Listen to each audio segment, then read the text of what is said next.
Hi friends, हम हैं बीकूदी। बीकूदी आज आपके सामने ओशो के कुछ ऐसे विचार लेकर आएगी जो आजकल के टाइम में भी प्रासंगिक यानी रेलेवेंट है, यानी कि महत्वपूर्ण है, यानी कि इम्पोर्टेंट है।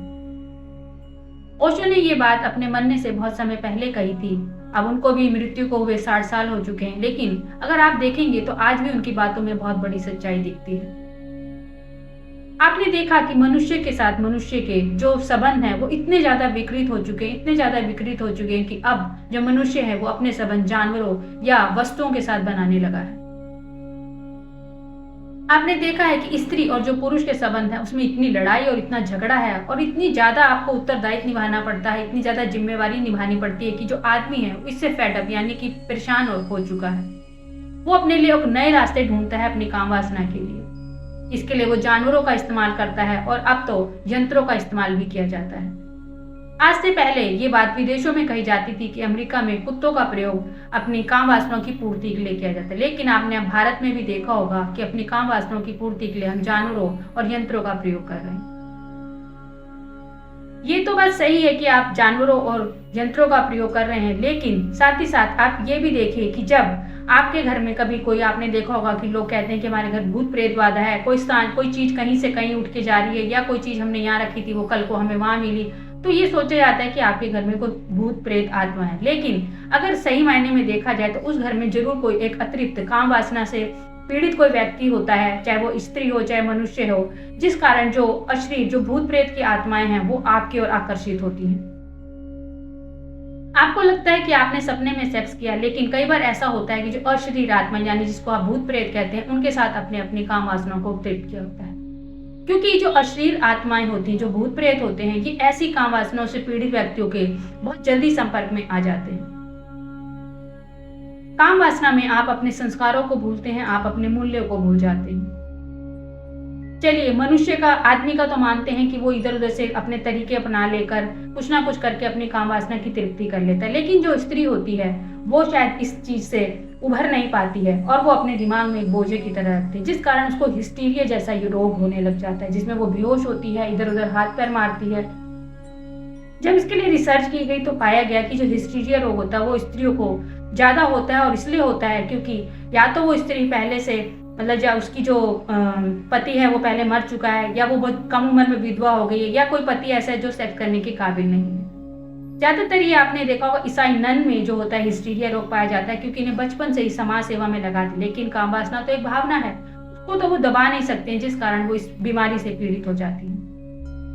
कहते हैं कि ब्रिटेन के जो एक प्रिंस थे, चार्ल्स द्वितीय, उनको एक पत्नी थी कैरोलिन। वो खुद ज्यादा पढ़े लिखे नहीं थे, लेकिन वो अपनी पत्नी की हर बात मानते थे। वो हर हाथ, जो कैरोलिन थी वो कामकाज में उनका हाथ बटाती थी। एक दिन उनकी पत्नी जो थी वो बहुत ज्यादा बीमार पड़ी और ऐसा लगा कि अब उनकी मृत्यु नजदीक आ रही, तो उन्होंने अपने पति को कहा कि आपको दूसरा विवाह जरूर करना चाहिए, एक तो अपने खुद के लिए, दूसरा एक मतलब देशों के, अपने देश के लिए भी, क्योंकि वो आपकी जो पत्नी होगी वो आपकी राज्य में हाथ बिठाएगी।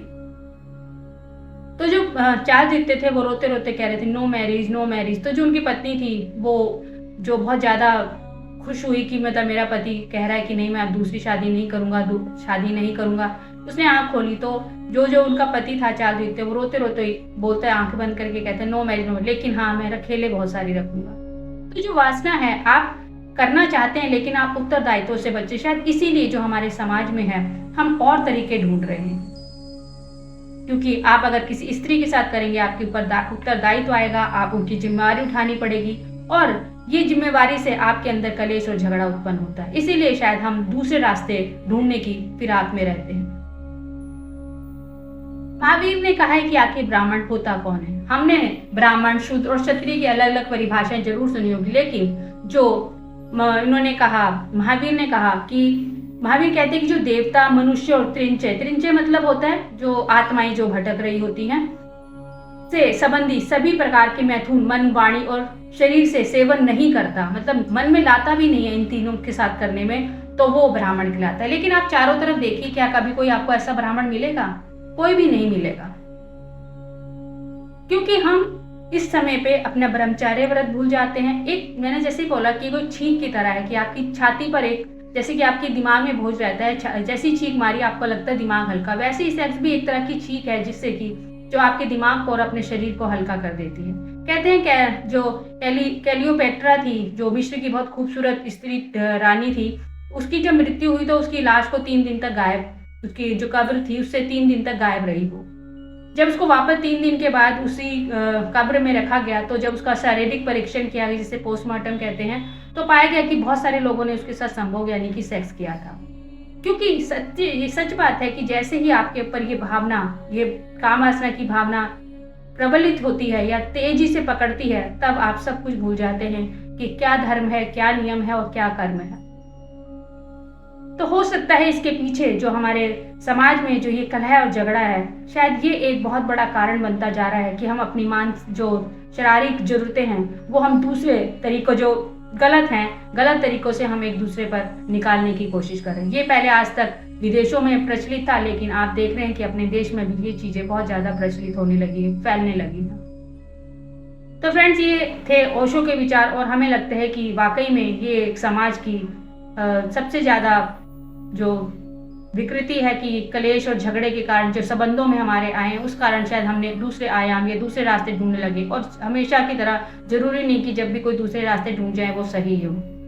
तो ओशो की ये बात आजकल के समाज में बहुत ही ज्यादा महत्वपूर्ण है, तो हमने सोचा कि आपके साथ इस बात को शेयर करें। आशा करती हूँ आपको मेरे ये वीडियो पसंद आएगा। पसंद आए तो प्लीज मेरे चैनल को सब्सक्राइब कीजिए, लाइक कीजिए, शेयर कीजिए।